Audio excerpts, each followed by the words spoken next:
Take our lead, let's help you make your mark.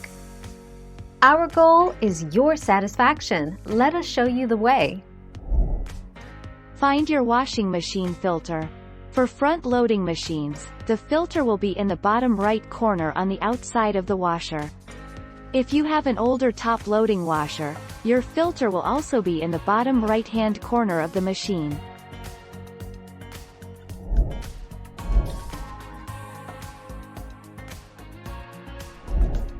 Take our lead.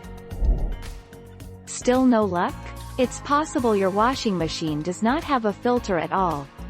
Most newer, high-efficiency washers rely on a filter in the pump that self-cleans, meaning that there's no need for maintenance on your end.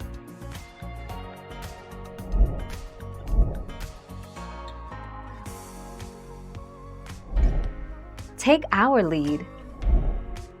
Loading and distributing the laundry. Open the front load washer door. Manually redistribute the load inside the drum. Add more items to the wash. A single, bulky item, such as a comforter or blanket, can cause the unbalanced load. Avoid overloading your front load washer. Thank you for watching. Please subscribe and hit the bell notification.